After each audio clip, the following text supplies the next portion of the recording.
रह जाएंगे। राजा रघुवंशी की हत्या सोनम की आंखों के सामने हुई थी। सोनम के सामने राजा पर हम पहला वार हुआ। जिस पत्नी के साथ राजा हनीमून पर गया था, वो पत्नी ही मौत बनकर सामने खड़ी थी।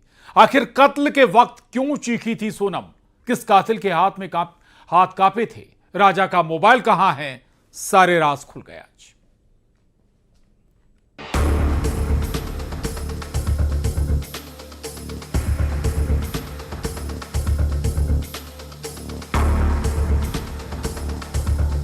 बेरहम सोनम का इशारा, कातिल गैंग तैयार। दो डाउ से राजा के मर्डर का प्लान। राजा के सामने खड़ी थी सोनम। सोनम की आंखों के सामने पहला वार। राजा का खून बहा, चीखकर भागी सोनम। किस कातिल के कांपे थे हाथ? कत्ल के वो 18 मिनट। अब सुनिए उन 18 मिनट की दहशत की कहानी को। पुलिस की टीम सोनम और दूसरे आरोपियों को उसी स्पॉट पर लेकर गई। आखिर कैसे हुआ था राजा हत्याकांड?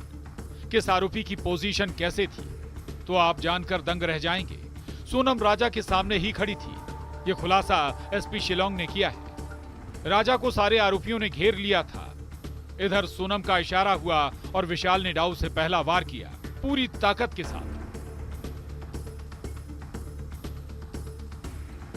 सोनम ने यह सब कुछ अपनी आंखों के सामने होते देखा, यानी रिश्तों के खून की चश्मदीद सोनम थी। Sonam was there when this happened and all that, and Sonam had already given a signal to them just before the parking lot that they should finish the job, and Sonam was close by. In fact, she was in front when this happened. Sonam was in front, Raja was behind, Vishal was to the right, Akash was just to the behind but to his left, and Anand was to his right. और to his left. सिर्फ यही नहीं, जैसे ही राजा पर हमला हुआ उसका खून बहने लगा तो चीखकर डर के मारे भागी थी बेरहम सोनम। सुनिए। When the first hit was given by Vishal, and the blood came out and he had fallen, which we have reconstructed that, she ran off from that place because he was screaming, so she just moved away from that spot.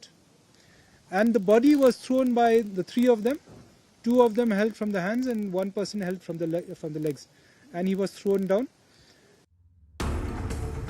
आरोपी विशाल, आकाश और आनंद राजा पर हमला कर रहे थे। इस वक्त एक ऐसा मौका भी आया जब एक कातिल के हाथ कांप रहे थे। वो हमला ठीक से नहीं कर पाया। वो आरोपी है आनंद कुर्मी। राजा की हत्या के बाद दो आरोपियों ने लाश को हाथ से उठाया। तीसरे आरोपी ने लाश को लात से फेंकने में मदद की। यानी पुलिस की माने तो सोनम ने राजा की लाश को खाई में फेंकने में मदद नहीं की थी। अब सवाल है कि आखिर कितने हथियारों का इस्तेमाल किया गया था। तो पुलिस की माने तो दो डाउ लेकर हत्यारे पहुंचे थे, जिसमें एक हथियार तो 2 जून को मिल गया था, जिस दिन राजा की लाश मिली थी। लेकिन दूसरे हथियार की तलाश जारी है। बारिश होने की वजह से वो हथियार रिकवर नहीं हुआ है। अब कल फिर रिक्रिएशन होगा। The victim with that using that weapon on the victim has been ascertained, and where that weapon was thrown from has also been ascertained. कत्ल की गवाही, वारदात का रिक्रिएशन। मुलखिया से नौंगरी घाट के बीच दोस्ती हुई। एक साथ सभी आरोपी वेइसो डोंग पहुंचे। सोनम वहीं राजा को लेकर पहुंची। वेइसो डोंग पार्किंग में व्यू पॉइंट पर मर्डर। पहला वार किया विशाल ने। 2 डाउ से हुआ था हमला। सोनम और एक आरोपी ने मोबाइल तोड़ा। पुलिस की माने तो ये लव ट्रायंगल का मामला। दूसरे एंगल पर भी हो रही है जांच। राजा की हत्या से किसे होना था फायदा? क्या राजा की हत्या के पीछे सोनम की बेवफाई है, या फिर इस मर्डर में किसी और को भी फायदा होना था? क्या राज को कोई बड़ा कॉन्ट्रैक्ट मिलने वाला था? क्या इससे हत्या का कनेक्शन है? अकाउंट डिटेल्स भी खंगाली जा रही है। शिलोंग में गोविंद शर्मा के साथ bureau report, news 18 Madhya Pradesh Chhattisgarh.